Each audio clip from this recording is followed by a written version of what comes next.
Este é o sinal que você precisava para ter o seu carro Honda. Aqui na Honda Auto House, eles oferecem mais do que apenas veículos. Oferecem confiança, hospitalidade, inovação e segurança. Aqui você encontra a opção perfeita para você e a sua família. E se você está procurando um modelo atual que ofereça conforto e tecnologia, te apresento o novo Honda ZR-V. Um SUV que combina design elegante, tecnologia de ponta e desempenho excepcional. Central multimídia de 9 polegadas com conectividade sem fio, acabamentos internos refinados e materiais de alta qualidade que proporcionam conforto e requinte. Motor 2.0. Visite a Honda Auto House e aproveite as condições especiais de financiamento. A equipe está sempre pronta para ajudar você a encontrar o carro dos seus sonhos. Um brinde ao seu próximo Honda. Venha para a Honda Auto House.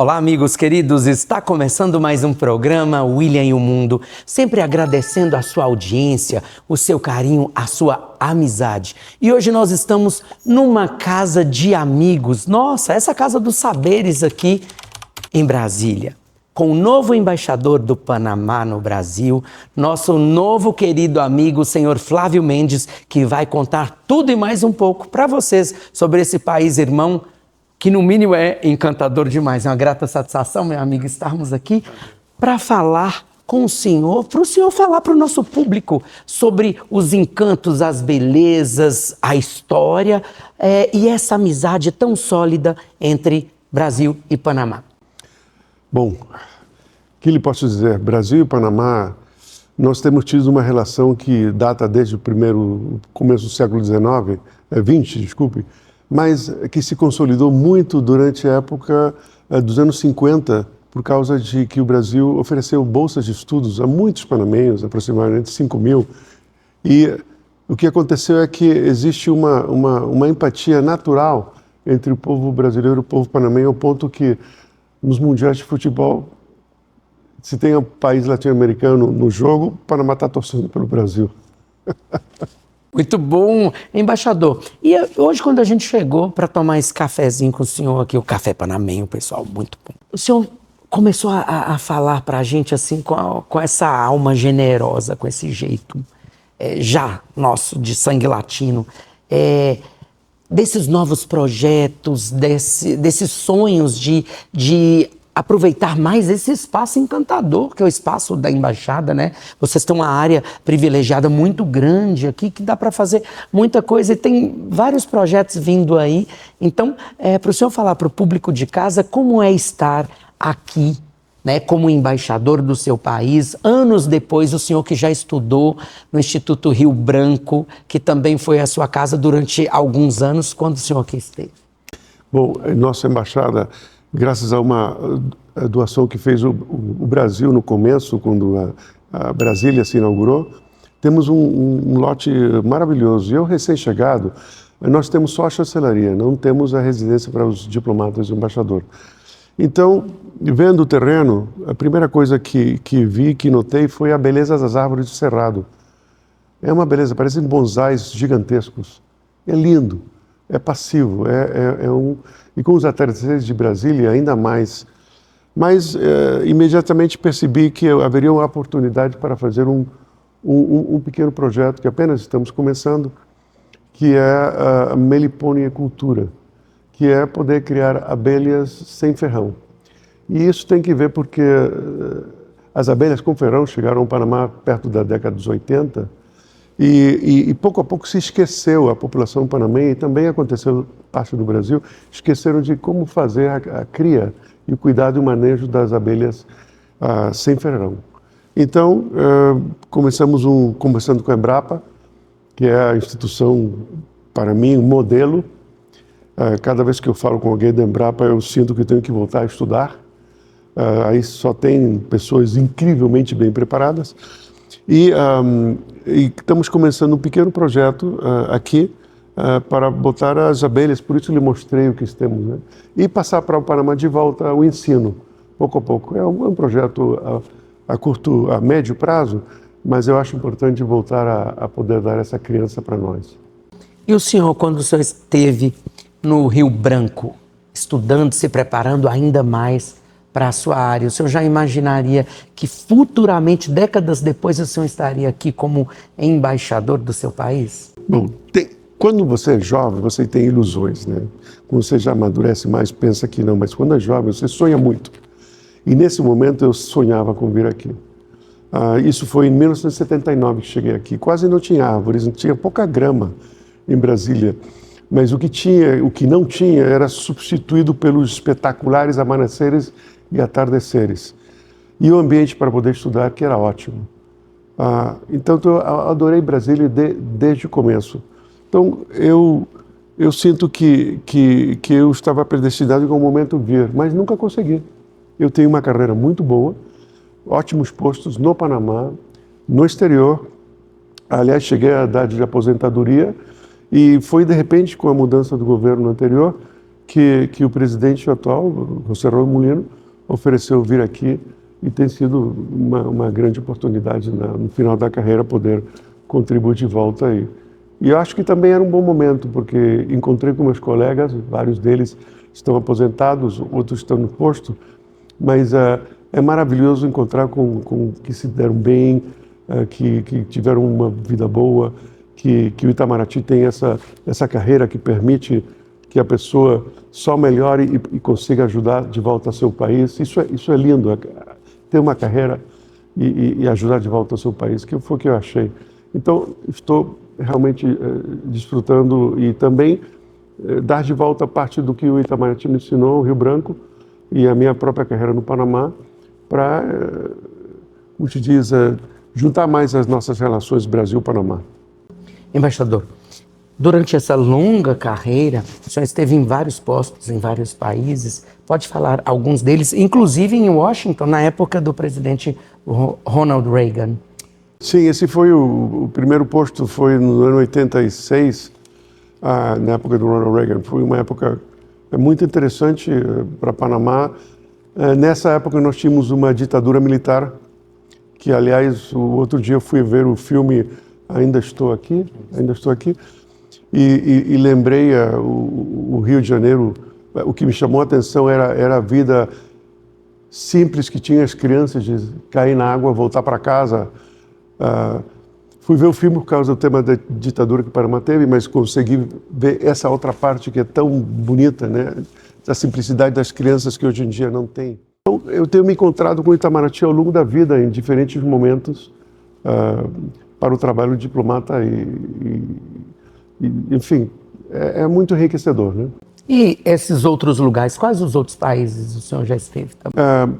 O país que, vamos dizer, que mais me deu de volta, que mais enriqueceu a parte profissional minha, foi quando eu fui trabalhar em Paris, na Unesco, como embaixador representante ante a Unesco, porque a Unesco, a parte da cultura realmente é a que mais aproxima os povos. Enquanto mais você conhece a cultura dos povos, mais você pode encontrar pontos em comum e saber respeitar posições que não são comuns, mas que são importantes para esses povos.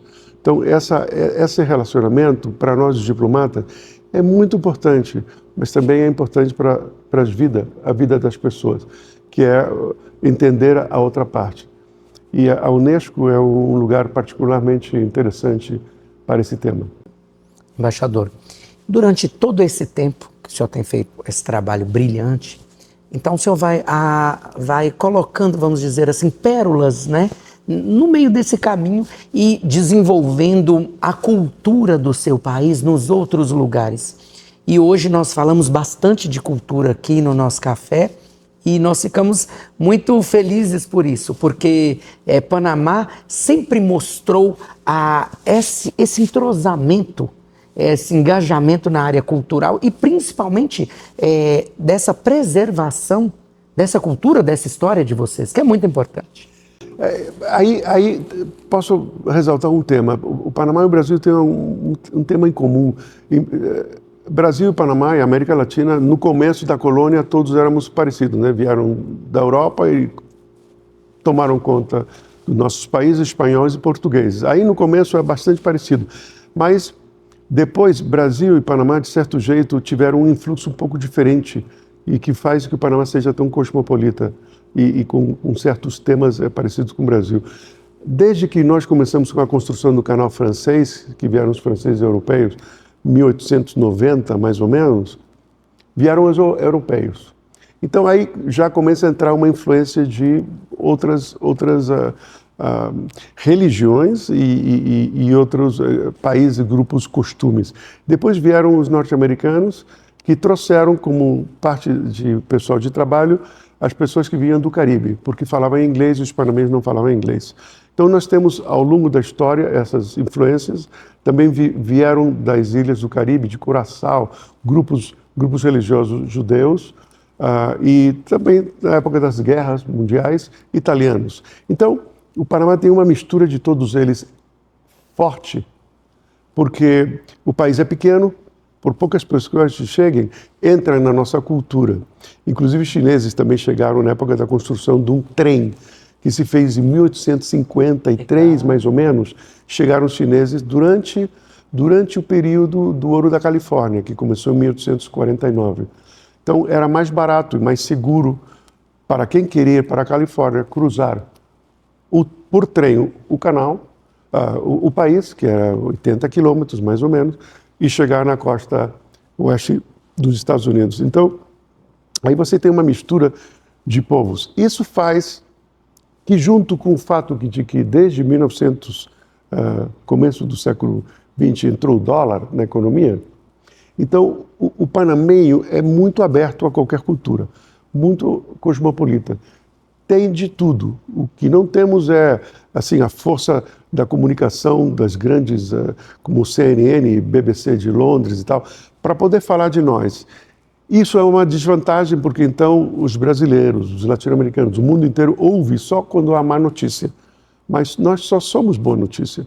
Panamá é um país que não emigramos, você não vai ouvir panamenhos saindo do Panamá. Nós estamos estável, é o país mais estável do século XX, a economia mais estável do século XX, com menos saltos de econômico, sem violência, sem furacão, sem terremotos. Mas ninguém diz isso, ninguém sabe. Só nós que sabemos, e por isso não é migração. Nós adoramos ficar no Panamá e é um país ótimo. E o Brasil está começando a descobrir, graças à nossa aerolínea Copa, que ofereceu o stopover há algum tempo, que você, stopover, estou falando em inglês, mas que você pode parar em rota para Estados Unidos, ou Centro-América, ou Caribe, e ficar 2, 3 dias sem um custo adicional. Estou fazendo um pouquinho de propaganda, porque é brasileiro, né? E isso é bom. Isso é bom, é muito bom. Gente, eu fui ao Panamá várias vezes, inúmeras vezes. E quando o senhor está falando, né, dessas outras culturas, outros povos que foram chegando ao Panamá, nós lembramos aqui de um filme no Festival de Cinema Latino-Americano Grulac, né, de cinema de anos anteriores. Uma das películas foi Panama Dreams, um filme bom. Veríamos outras 2, 3 vezes. Vale a pena, quem não viu, procurar essa película. Que estava falando, inclusive, dos imigrantes, né, de Barbados que vieram para o Panamá para ajudar a construir o canal. Mas agora, gente, eu estou com esse café aqui. Embaixador, nós gostamos muito de café, o panamenho também, mas fale para o público de casa, por que o café do Panamá, por exemplo, essa é a 3ª xícara que eu estou tomando, não precisa colocar adoçante, nem açúcar, nem nada. Por que esse café é tão especial, embaixador? Bom, para quem conhece café, deve estar sabendo que o café mais caro do mundo agora mesmo é feito no Panamá, que é o café Geisha. É uma região que fica perto da fronteira com a Costa Rica, mais de 1000 metros de altura. É um lugar pequeno, de famílias que, mais ou menos desde a década de 60, 70, começaram a cultivar e a melhorar todas as ladeiras, os cafés e tudo, e foram trabalhando e eventualmente chegaram a essa excelência que eles têm. E eles têm ganhado prêmios constantemente. É uma combinação de clima, abençoado por Deus, é um clima. Mas o outro dia eu vi um filme, um documental sobre eles, e o grande peso do êxito desse café é o trabalho. É o trabalho dessas pessoas, tanto as pessoas nativas daí do que chegaram de fora. É um trabalho de família em que, inclusive, a concorrência que há entre as diferentes fazendas, eles se complementam e se ajudam para que não haja, porque a doença, a peste, qualquer coisa, não tem limite, pode pular de uma fazenda a outra. Então, eles têm uma parceria natural em que se complementam, embora são fazendas pequenas, e têm tido muito êxito. Então, é a disciplina, a cultura, a disciplina de trabalho, a família. São valores intrínsecos que todo mundo tem, mas que só quem trabalha o campo entende. Só quem trabalha o campo entende a importância de poder trabalhar junto com respeito à consideração à natureza e aos vizinhos. Senão não funciona. A água o rio vai entre as fazendas. Você tem que trabalhar pensando sempre no bem comum. E isso eu acho que é a chave do êxito dos fazendeiros do café lá no Panamá. E tem uma curiosidade também, esse café você toma e no final da xícara ele fica meio assim um caramelo, um frutado, e a exclusividade, justamente por isso que esse café é diferenciado, né? É produzido em pequena quantidade. Qual a melhor época do ano para a gente ir ao Panamá, no caso, e para comprar esse tipo de café, embaixador? Bom, a melhor época do ano é quando nós estamos no norte do paralelo, né? Portanto, nós estamos influenciados, ao contrário do Brasil, a temperatura mais agradável é janeiro, fevereiro. Dezembro, janeiro, fevereiro. Essas datas, sobretudo porque também tem menos tráfego, se for para ficar na capital, tá de férias de criança. Mas o clima melhora, cai 3, 4 graus, depende em que lugar você vai. E, sobretudo, para de chover. Panamá chove todo ano. É uma benção. Se não tivesse chuva, não haveria canal. Então, não nos queixamos. Mas quem vai visitar um país e vai ter chuva todos os dias, não vai desfrutar. Então, eu aconselho chegar lá entre dezembro, janeiro e fevereiro, que eu tenho notado muito brasileiro fazendo a parada lá, ultimamente. E aí, quando vai curtir, sobretudo se querem conhecer também a área de montanhas, porque temos montanhas, mas temos mar. Mas é o único país no mundo, da América, que você pode, em 1 hora, tomar banho no Pacífico e no Atlântico. Legal isso. Ou subir, tem umas montanhas, não perto da cidade, que você sobe lá em cima, vira à direita, vê o Caribe, vira à esquerda, vê o Atlântico. Isso é uma sensação maravilhosa. E o clima de montanha, né? Clima de montanha. Embaixador, fala um pouquinho mais sobre esse turismo. O senhor, inclusive, particularmente, gosta, né, de estar nessa região das montanhas. Então, fala um pouco sobre esse ecossistema próprio daquela região. Eu vou lhe explicar. Minha família vem de 2 lados. De um lado, são meus pais, ele era diplomata, ele era família de muita cultura. Do lado da minha mãe, política, mas de uma região do interior. Então, minha família vem do lugar que é um povo inaugurado, não se diz em português, formado por escravos que escaparam bem no começo da colônia. E eu fui criado nesse ambiente. Aqui vocês chamariam Pantanal, lá não é assim. De criança eu ia nesse lugar e tomava banho de rio, sempre. Rio com correnteza, com quente, mata, muita selva, perto do Darién, em rota ao Darién. Então eu fui criado nesse ambiente. Estou tomando banho em rio toda a vida, né? E eu fiz a mesma coisa com meus filhos. Aqui em Brasília eu procurava onde, tem aqui perto, mas graças a brasileiros que me aconselharam ir para Pirenópolis, fui ver os temas das Pirenópolis, fui tomar banho de Cachoeira do Coqueiro. Enfim, fui tomar e está fria a água, mas uma delícia, ainda me senti em casa, né? Me senti em casa, mas Tomar banho de rio é uma maravilha. Então, no Panamá, eu procuro essa mesma coisa, né?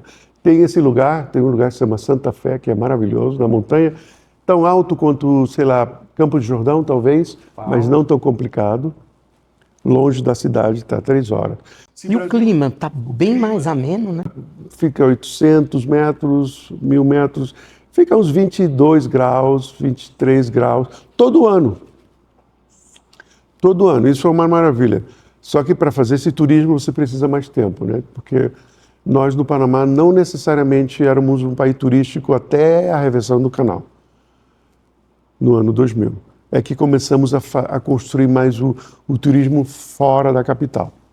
Então é um tema que precisa explorar mais. Bom falar sobre isso porque, gente, vocês prestando bem atenção de novo, anos 2000, essa virada dos anos 2000, aí vem aquela consciência, poxa, vamos abrir os braços para o mundo, o que vamos fazer para diversificar a nossa economia? E o Panamá apostando nesse turismo. Turismo do Panamá, gente, é um turismo de excelência. Hotéis, eu conheço vários hotéis, não o embaixador falando, mas o William falando aqui para vocês. Um hotel melhor do que o outro, os shoppings, um melhor do que o outro. E isso dá competitividade mesmo, de você chegar lá, poder... Quem gosta de turismo de compras, por exemplo, turismo de comércio, vale a pena ir lá, só para essa área já vale muito. Agora, temos que falar de um dos mais movimentados, de um dos mais tecnológicos, mais seguros aeroportos do mundo, que tem conexões para para todos os continentes. Embaixador, fala um pouquinho dessa história, como o aeroporto internacional de vocês cresceu tanto e abriu tantos braços para o mundo e se tornou essa potência. Bom, nós começamos a ser um país, desde o começo, um país de entrepostos. O que definiu o Panamá foi a sua geografia. Desde a época da conquista, o rei Carlos V da Espanha mandou explorar Panamá para ver se podia fazer um canal. Uau. Ou seja, que sempre esteve na cabeça de política em diferentes momentos esse tema de entrepostos. A conquista de Sudamérica, parte da conquista do Peru, se planejou, pelos passos dos espanhóis, se planejou no Panamá com Francisco Pizarro, que morava lá. Então, Panamá tem sempre tema de entrepostos. E a própria população cresceu pensando em logística. O canal é um tema logístico. Copa virou isso mesmo. Então a estratégia da Copa sempre foi essa, que foi ir crescendo para toda a região como um hub, para fornecer o acesso entre o norte e o sul. Muitas pessoas não sabem, mas a aerolínea que mais alimenta o Brasil é a TAP. Logo tem um monte de aerolíneas dos Estados Unidos, da Europa, que também vem ao Brasil. Mas a segunda é a Copa. A segunda com maior quantia de voos, 85 por semana, a 7 cidades brasileiras. Então, Panamá, esse pequeno país de 4 milhões e meio, é o que mais alimenta o Brasil em voos, em movimento de população de voos. É incrível, né? Isso é pouco sabido. Então, é parte já da cultura do panamenho empresarial, a parte do negócio, a parte de facilitar o encontro e as reuniões. Aliás, Panamá, pouco conhecido, temos um centro regional de Nações Unidas. Quase ninguém sabe isso. Centro regional. Há anos. Ban Ki-moon, secretário-geral, foi que inaugurou, que deu a primeira palavra, assim, primeira coisa da Terra, né? Foi o Ban Ki-moon, e nós temos hoje um monte de organismos internacionais de Nações Unidas no Panamá, um hub pouco conhecido. Então, tenho que falar tudo isso porque vocês têm que visitar Panamá, né? Com todas as coisas que estou dizendo, né? Mas é isso. Basicamente, a parte logística, a parte de ser um país de entrepostos, de receber pessoas, é por causa da posição geográfica, basicamente. E o aeroporto Tocumen, que foi crescendo, se expandindo, e cada vez, em cada expansão, foi melhorando ainda mais a excelência em atendimento, inclusive das lojas. As lojas são um espetáculo, embaixador. Se vocês analisam os aeroportos da América Latina, por curiosidade, notariam que quando o aeroporto chega a um ponto de crescimento, ele é mudado para outro lugar, sim, ou morre. No caso do Panamá, para minha surpresa, eu fui piloto de jovem, de teco-teco, né, de Cessna pequeno, né? E eu tinha 25 anos, mais ou menos, né? E me chamou a atenção, quando comecei a tirar brevet, de que eu não entendia por que nós tínhamos um aeroporto tão longe. E vendo um pouco a história, notei que desde a década, acho que foi dos anos 40, que um visionário, presidente da época, pensou, vamos colocar um aeroporto bem longe da cidade, mas dá muita terra, porque tinha a visão de que o Panamá é entreposto. Mas quando eu digo longe, se você vê o mapa da cidade de Panamá, você diz, que doido foi botar um aeroporto lá. Mas o que aconteceu? Permitiu a expansão do aeroporto constante. E isso facilita tudo o que vocês têm visto quando chegam lá. É o mesmo aeroporto desde o começo da história nossa de voos internacionais. Porque anteriormente era um aeroporto bem grudadinho, um canal que servia aos propósitos mais da base americana. Mas o aeroporto de Tocumen, hoje em dia, é um aeroporto que está de todo o tempo. E o tamanho, a área que foi delimitada para ele permitiu o crescimento. E a estratégia da Copa, que tem um gerente, que é uma pessoa, um cidadão extraordinário, que tem 30 anos de ser gerente da Copa, toda a vida, já esqueço de quando eu tinha cabelo. Um abraço para ele. Ele é uma pessoa que tem sabido administrar muito conservadoramente os gastos e os custos. Quando veio a pandemia, ele conseguiu fazer tudo direitinho, enquanto que você via as empresas europeias pedindo dinheiro para os governos, pedindo dinheiro adicional. A Copa estava consistentemente cuidando tudo, sem falir, sem ter problemas financeiros, e conseguiu decolar de novo. Então, é uma disciplina fiscal, financeira, que existe ao longo dos empresários do Panamá, pouco conhecido por vocês, porque tem poucos parceiros brasileiros lá, que eu saiba, mas a cultura nossa é muito prudente. Você é um país que o panamenho que tem muito dinheiro não anda em carro badalado, não. Ele anda em carro bom, normal.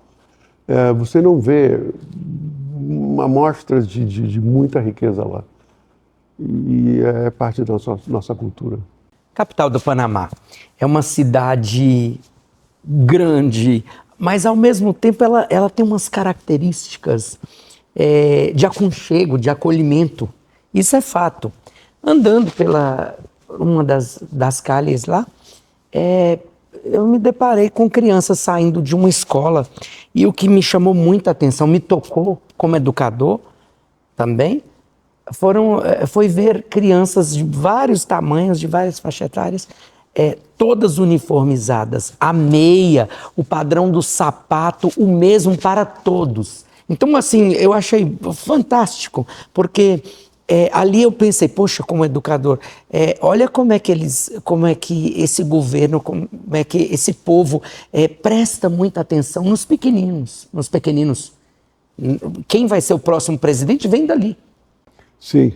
Aliás, há muitos anos eu fiz uma pesquisa própria e percebi que a maioria dos políticos de grande importância que teve no Panamá vinha do interior.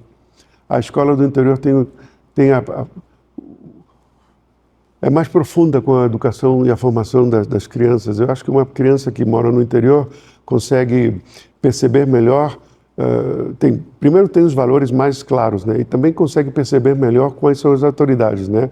O padre, o diretor da escola, o chefe da polícia, sim, o chefe dos bombeiros. Sim. Então, se você sabe administrar a tua relação com todas essas figuras, um pequeno no povo, você chega na cidade, você não tem distração. Você sabe quem são as autoridades e sabe como se comportar. E também tem a sensibilidade do teu povo, das coisas. Mas o tema do uniforme, não sei se isso vem da época porque as primeiras escolas do Panamá tinham muita influência francesa, né? No Panamá tinha a Escola de Artes e Ofícios, e eu vi que na França tinha École de Arts et Métiers. Então isso deve ter sido influência francesa, o tema do uniforme, ao ponto que os uniformes, são poucas empresas no Panamá que vendem os uniformes. Ou seja, que quando você vai comprar o uniforme de uma escola específica, é em tal empresa. Então, ninguém tem um uniforme diferente. E você não nota se tem alguém com mais dinheiro, menos dinheiro, com mais facilidade. Então, tá todo mundo igualzinho, né? E muitas das escolas privadas no Panamá, católicas ou privadas que não são católicas, temos de todas as religiões, aliás, tem vagas para jovens cujos pais não podem pagar se a escola é muito cara. Então você não percebe a diferença, né, da riqueza do jovem, né?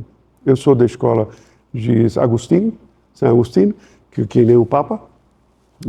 Minha mulher é escola de freiras.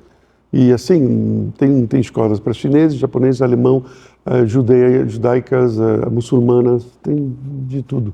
Vamos aproveitar e mandar um abraço para quem está nos assistindo no interior do Brasil, de norte a sul, leste a oeste, nossos amigos lá de Cristina, Teófilo Otoni, Governador Valadares, Ipatinga, Passo Fundo, Cuiabá, lá no Mato Grosso do Sul, também as cidades do Mato Grosso do Sul. Vamos mandar um abraço também para os nossos amigos lá de Nova Viçosa, Salvador, Belo Horizonte, Manhuaçu, Manhumirim, nossos amigos lá de Iraí, Carazinho, Belém do Pará, Rio de Janeiro, São Paulo.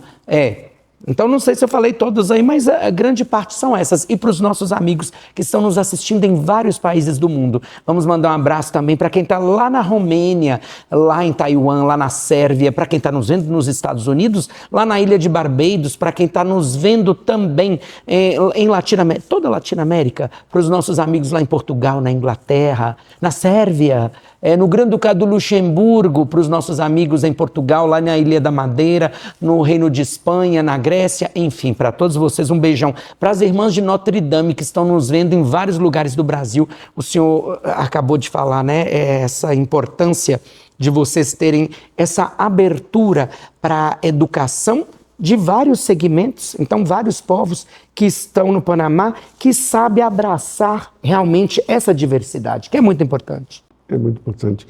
Eu quero enfatizar um tema, que é o tema da cultura. Então, tudo que estamos vendo agora com as guerras que estão se sucedendo, as últimas que tiveram nesses últimos 30, 40 anos, a atual, enquanto, se tem algum jovem olhando este programa, eu quero dizer, preste atenção à cultura.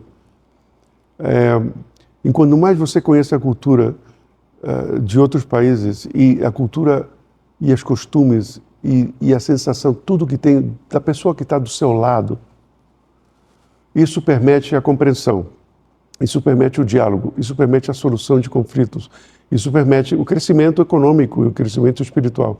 Mas é respeitando e conhecendo a cultura. Não posso enfatizar mais, que é o que eu tenho percebido ao longo da minha vida, e que muitos dos problemas que estamos tendo não estariam acontecendo se nós entendêssemos a outra parte.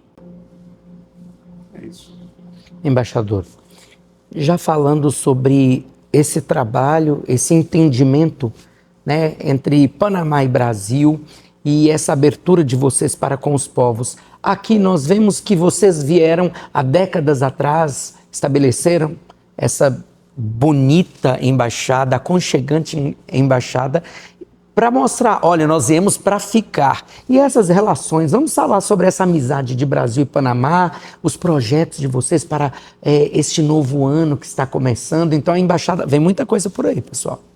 Bom, para começar, nós, graças a um apoio do presidente Lula, Brasil, Itamaraty, entramos ao Mercosul, o ano passado. Agora vamos começar o tema das negociações. Somos parte, pois, de uma agenda em que nos compreendemos muito bem. Temos planos aqui de, talvez, se Deus quiser e o orçamento quiser, podamos construir, ampliar a embaixada, melhorar a presença nossa aqui, trazer parte da nossa cultura para eventos. Tivemos reunião com a Secretaria de Turismo. Aqui eu fui visitar a semana passada também a Biblioteca Nacional, e teve contato com a parte da Orquestra Sinfônica para poder parceriar com nossa própria orquestra, começar a falar desses temas. O secretário da Cultura gentilmente também ofereceu que pudéssemos usar o Teatro Nacional. Eu tive a sorte de ter sido convidado por ele para a inauguração do Teatro Nacional. Aí vimos então a música sertaneja, a Miss Sáter, que já entrou nos corações dos panamenhos da minha idade, da idade da minha senhora, quando ele fez Pantanal há 40 anos atrás, e reencontrá-lo aqui, ou melhor dito, conhecê-lo em pessoa foi uma grande emoção para minha senhora. Para mim também as músicas deles maravilhosas. Até toca os corações de todos. Não pode imaginar, é uma coisa maravilhosa. Quem diplomata que não conhece música sertaneira, eu aconselho, porque é poesia musical, né? É uma coisa fantástica.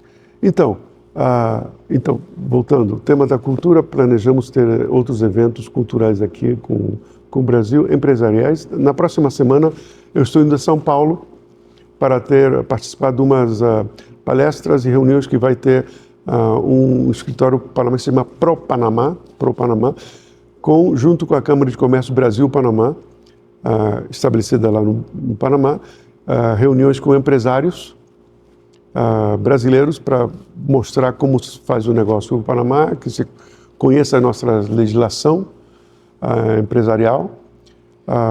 Também tem muitos grupos interessados em fazer, tem o grupo LID, que também abriu escritórios lá e tem feito visitas, levado empresários brasileiros para conhecer. Enfim, tem muita coisa acontecendo agora mesmo. Algumas já aconteceram e outras estão por acontecer. Gosto não é de falar quando já acontecem. E estamos começando. O governo nosso começou em julho do ano passado, muito perto da minha estada aqui. Eu acho que nos próximos 3 anos vamos poder consolidar vários temas. E pouco a pouco vai se transmitir. Que vocês possam ficar mais anos aqui, né? Bastante tempo. Embaixador, para os empresários que estão nos assistindo, né, que quiserem estreitar esses laços com o Panamá e aprender a empreender no Panamá, é difícil? Como é que é para montar, quem está nos vendo aí e quer montar uma empresa no Panamá, por exemplo? Sim. Bom, justamente essa associação que vem, que é do Estado, Pro Panamá, eles explicam de um jeito muito simples como se pode abrir o escritório no Panamá. O que é importante para o empresário que está interessado no Panamá é fazer, como se diz em inglês, due diligence. É pesquisar muito bem se o modelo de negócios que eles têm entra no Panamá, porque não é nada mais triste que pensar que vai funcionar e usar muito coração e não pesquisar o suficiente e, de repente, não se dar bem. O modelo nosso, basicamente, é entreposto. Por exemplo, nós temos áreas no Panamá, muito perto do canal, onde o empresário pode se estabelecer para poder cobrir a parte regional do seu negócio. Ou seja, se o negócio dele é poder visitar outros países para promover sua mercadoria, enviar desde o Brasil, o Panamá é um bom lugar. Se é para fazer alguma coisa no Panamá, mas que requer de certo tipo de mão de obra que nós temos também, porque temos áreas que não pagam impostos. Ou seja, você entra com a mercadoria, transforma e já sai daí sem uma carga tributária pesada, só se for nacionalizada para o Panamá. Então aí tem que pagar os impostos. Então tudo depende, o modelo de negócio é importante. Então essa pesquisa é importante e nós temos um escritório para isso. O grupo que vem na outra semana para São Paulo também vão para Florianópolis, São Paulo, Florianópolis pelo momento, e vão continuar vindo, né? E se reunindo com empresários brasileiros. Empresários brasileiros, para vocês brasileiros, embaixador, aqui em Brasília ou no Brasil, já teve alguma cena, algum desses momentos do tempo que o senhor está, nesses meses, que já te marcou? Bom, sim. Duas. Uma, e curiosamente tem que ver com a mesma pessoa, de certo jeito.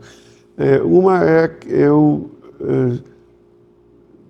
conheci minha senhora há 40 anos atrás. Essa história é legal. Há 40 anos atrás, e ela, quando me conheceu, viu que eu falava português, ela me perguntou, por que você fala português, né? Eu estudei aqui no Rio Branco, passei primeira infância no Brasil, e ela falou, Rio Branco, o que é isso? Brasília. Em Brasília?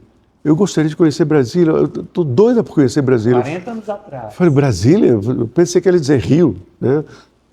São Paulo, Porto Alegre, Brasília. Então, por quê? Eu tinha uma professora na escola que era professora de História e me ensinou a me falar só de Brasília. Burle Marx, Niemeyer, e me mostrava fotografias. Então, eu fiquei enamorado. E bom, algum dia vamos isso.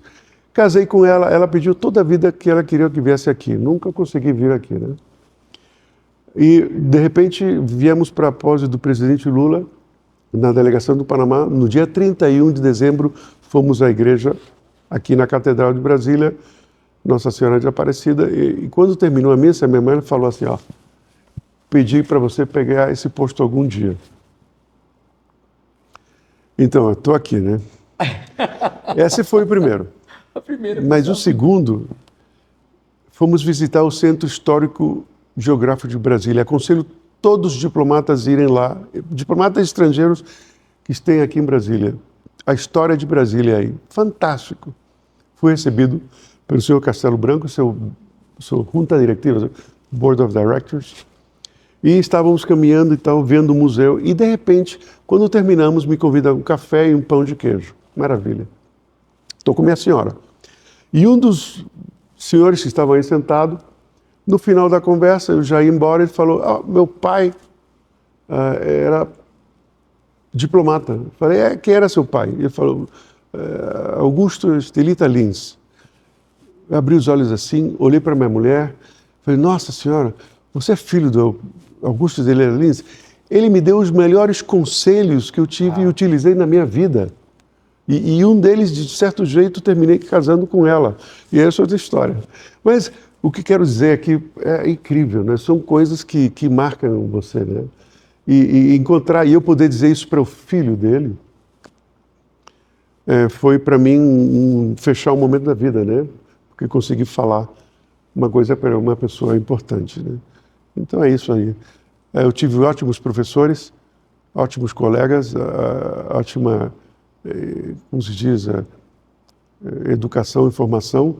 Eu lhe mencionei a abertura com a Rússia e com como se chama, a comunidade Estados Independentes, ou seja, foi com a Rússia e as outras 13, as comunidades 13, estou pensando no Caribe.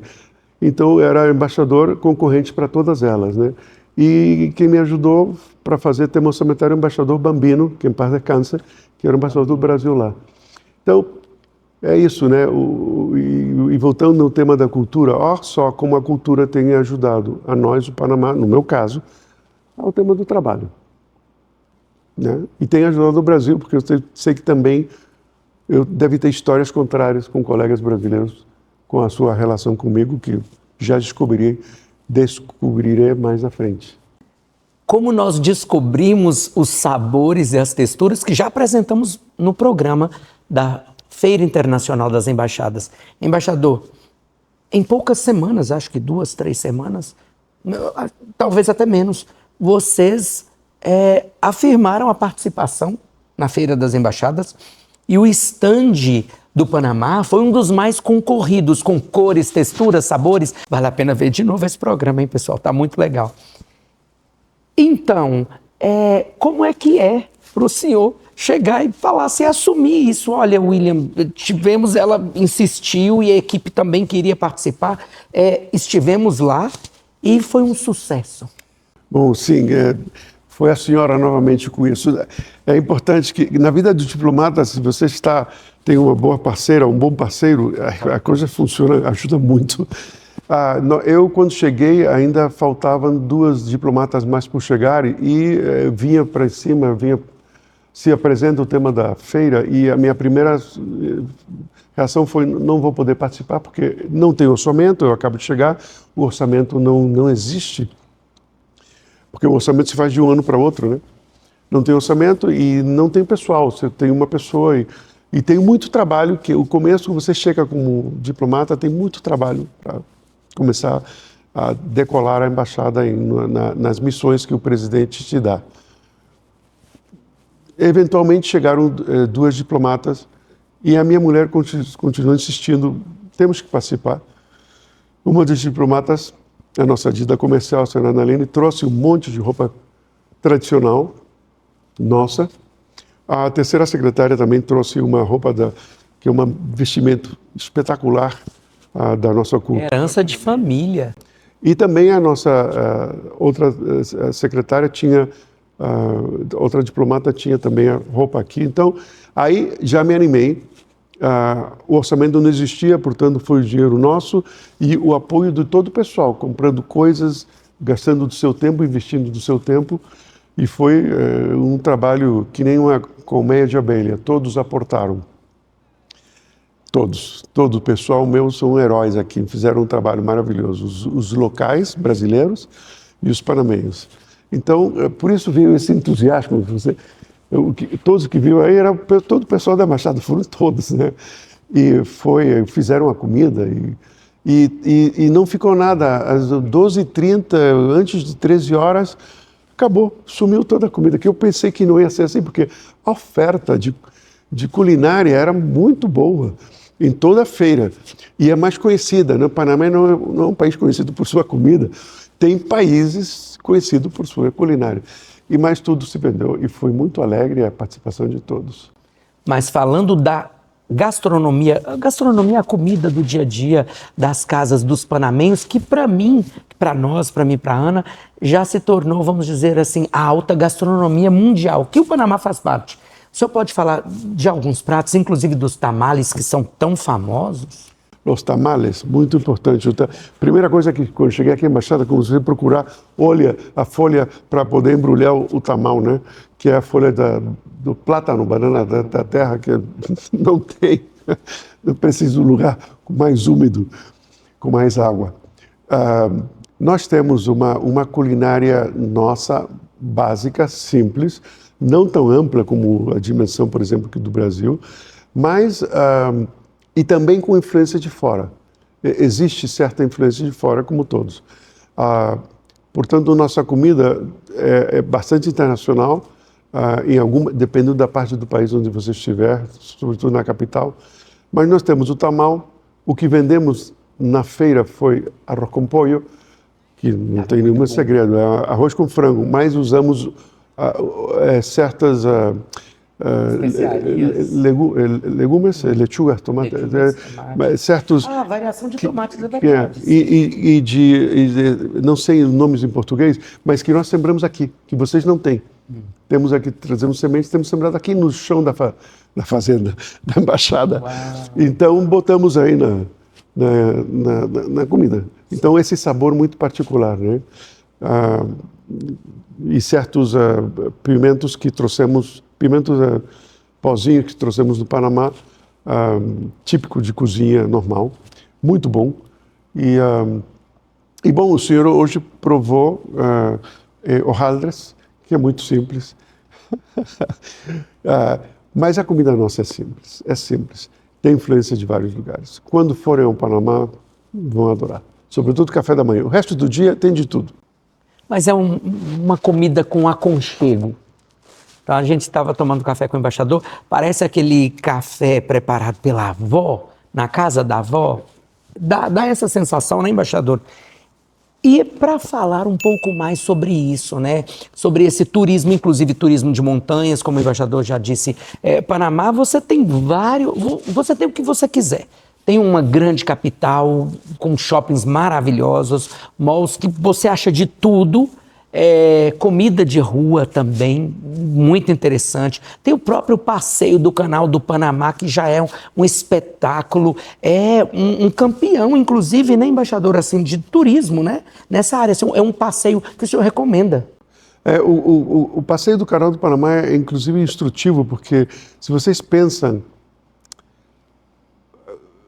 o mérito que tem os engenheiros que chamam os Corpos de Engenheiros dos Estados Unidos, quando fizeram o canal, fizeram um trabalho muito bom. Primeiro foram os franceses que fizeram as bases do que os americanos herdaram, os norte-americanos. Depois os norte-americanos trouxeram o que é a limpeza, para eliminar a febre amarela, a malária, com a drenagem e limpar todo o que era a área onde iam trabalhar.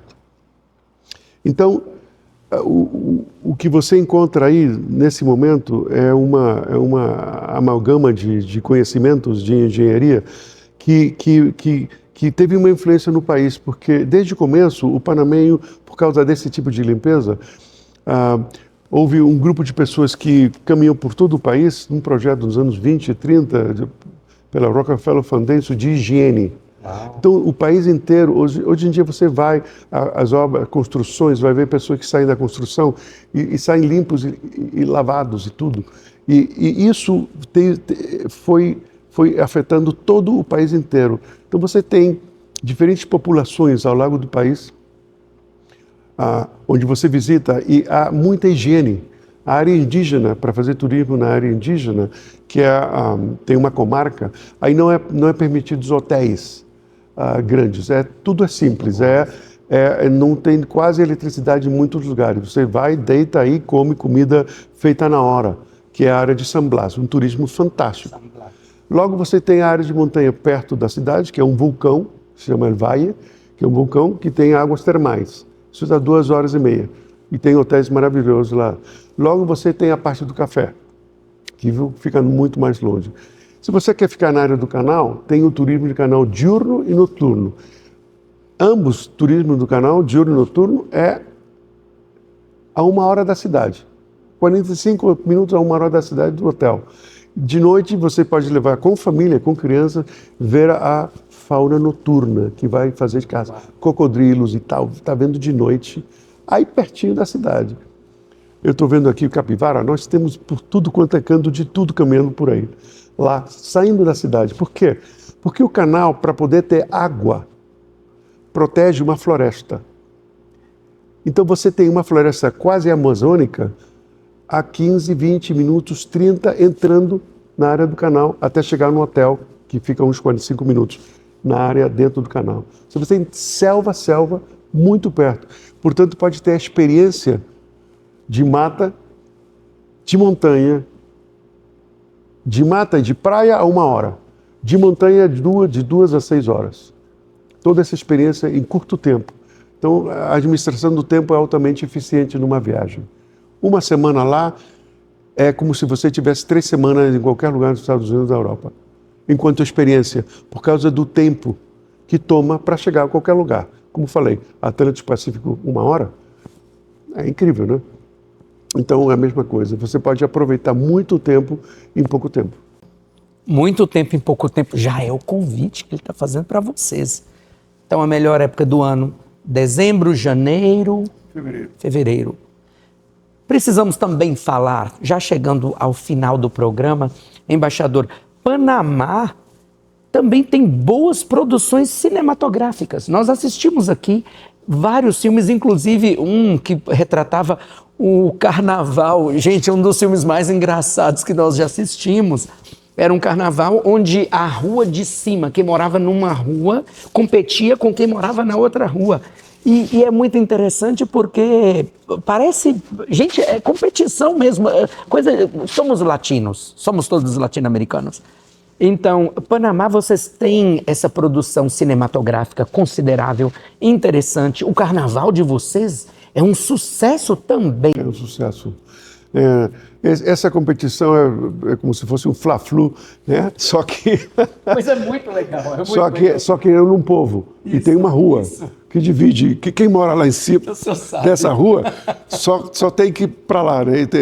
E tem as duas rainhas e a briga. E é uma briga que, quando eles estão cantando, eles na cantada, não sei como se diz em português, vacilam. É para encher o saco. Como é que é? Insultar o outro. Sim. Mas com rima, né? Então, é uma briga é música burlando-se da outra parte, né? É muito simpático e é muito alegre, né? Esse é um setor do país, especificamente o setor. Fica umas 4 horas. É o carnaval na Península de Azuero. Aconselhável. Mas a parte cultural também tem a cultura de Congo, que é na área de Colón, na costa atlântica.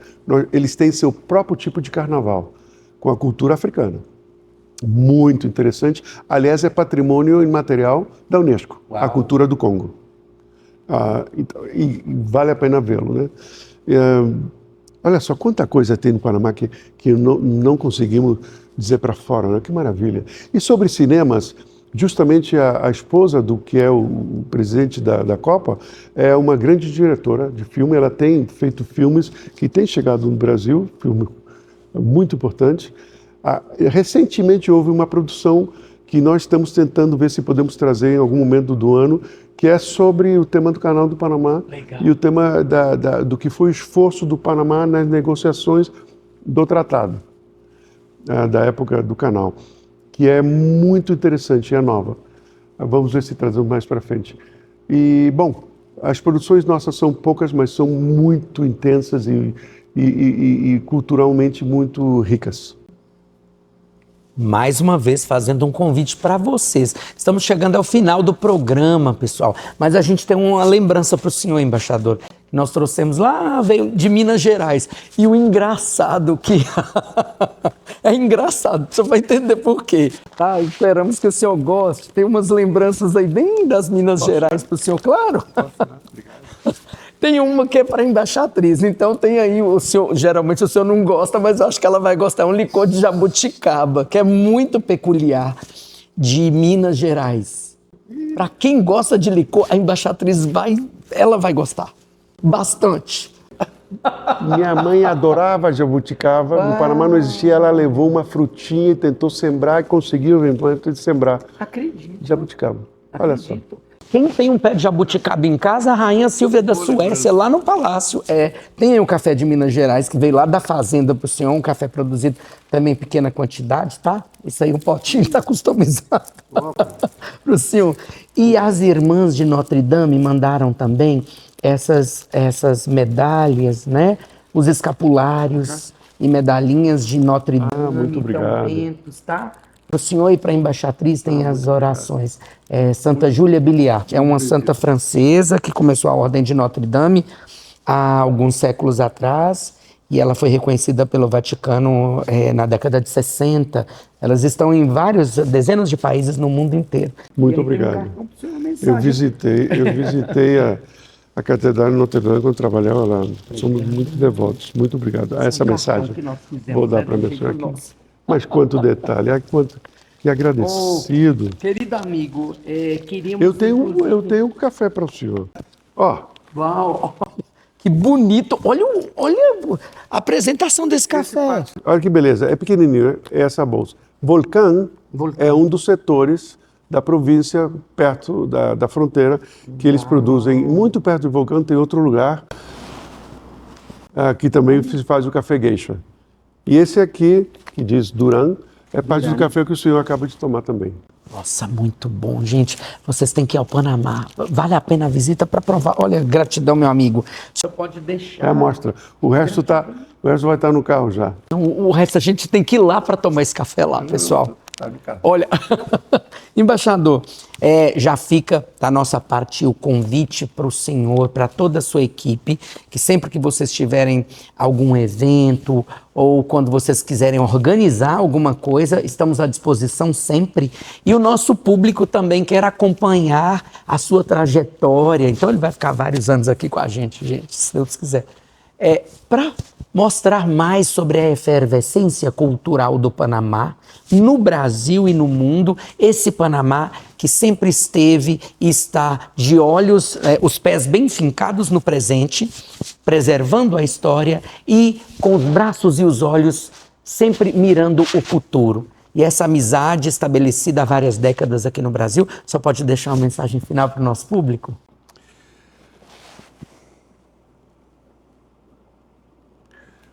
Eu só quero ressaltar que eu vou me dirigir aos jovens, né? E é o seguinte, eu mencionei isso um pouquinho antes, e a vida está cheia de dificuldades, né? E muitas vezes não sabemos, quando estamos começando a vida, para onde vamos. Mas o maior esforço que devemos fazer é se cultivar, fazer um esforço por estudar, fazer um esforço por aprender, fazer um esforço por entender a cultura de todos que vocês vão conhecer, mas começando com a pessoa que está à sua direita, à sua esquerda na escola. Entender isso. Eu mencionei isso antes porque o tema da cultura é primordial para poder fazer um bom trabalho na vida inteira e a compreensão dos povos. Mas isso começa em casa. E a vida, se com todos os problemas que a gente encontra nela, enquanto mais se conhece, enquanto mais você se prepara, é o que vai fazer que vocês tenham uma vida boa. Os princípios são os mesmos em qualquer religião. Eu conheci há muitos anos atrás uma pessoa que era um budista numa ONG na Unesco, e ele fez um trabalho de ler todas as escrituras monoteístas, a Bíblia, o Corão, o Talmud, e depois fez um resumo de todos os elementos que elas tinham em comum. E achou que a humanidade tinha muita coisa em comum. E se você entende essa parte em comum, que todas religiões, todas as pessoas têm coisas em comum, é isso que vocês têm que procurar, cultivar.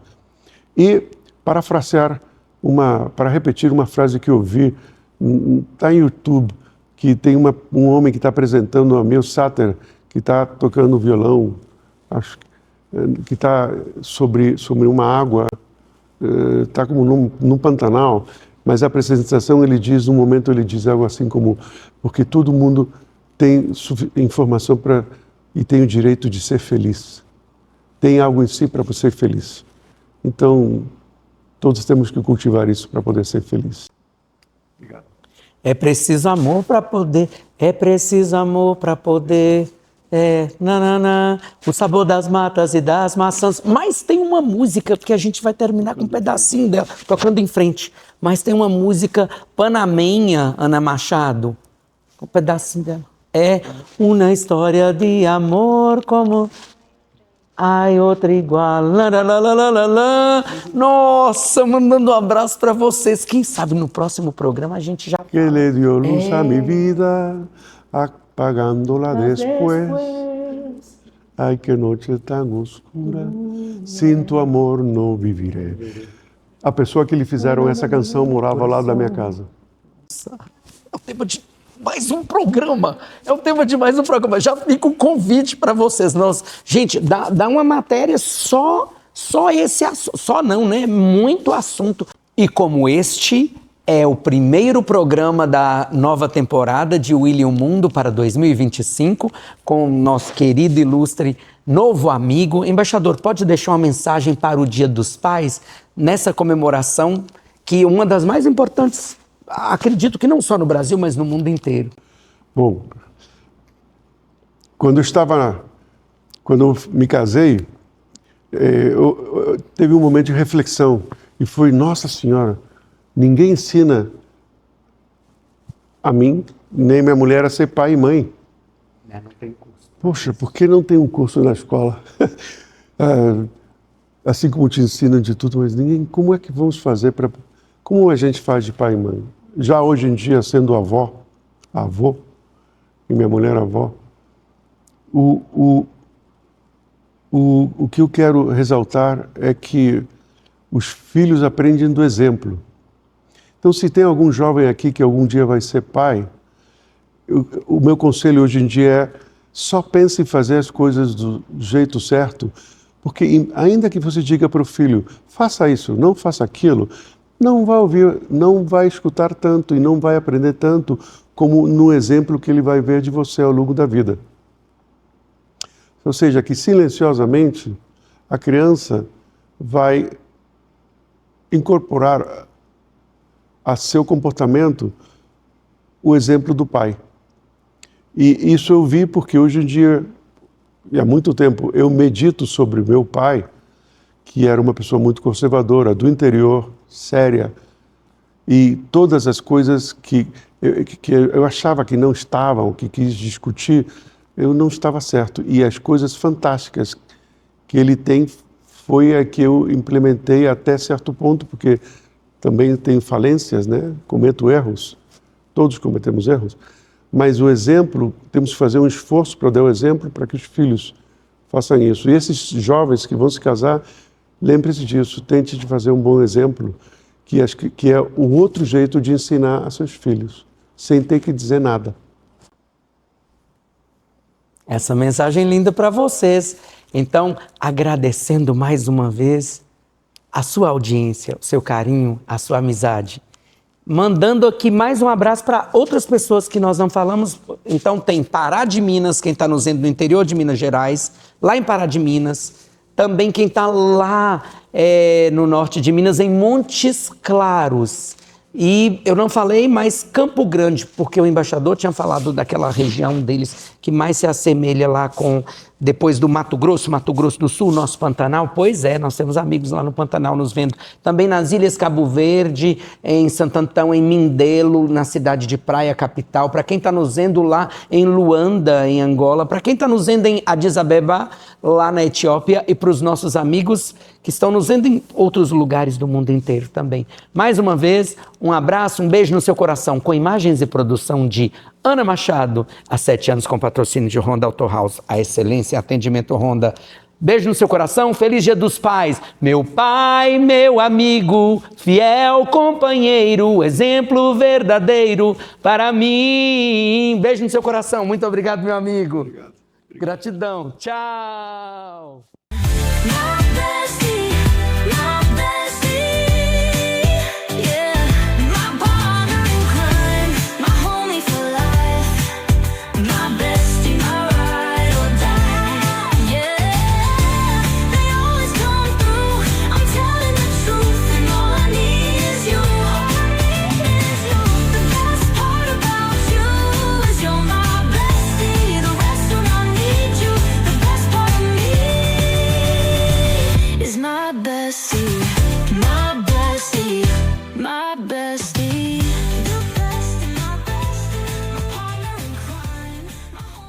Você sabia que pode cuidar do seu carro em até 60 minutos? Isso mesmo! Na Honda Auto House, eles oferecem um serviço express, garantindo que o seu Honda receba toda a atenção que merece. Manutenção rápida e eficiente, profissionais qualificados, peças originais, garantindo a qualidade e segurança do seu veículo. Agende seu horário e sinta a diferença de um serviço que atende você e seu Honda. Honda Auto House, a excelência em atendimento Honda.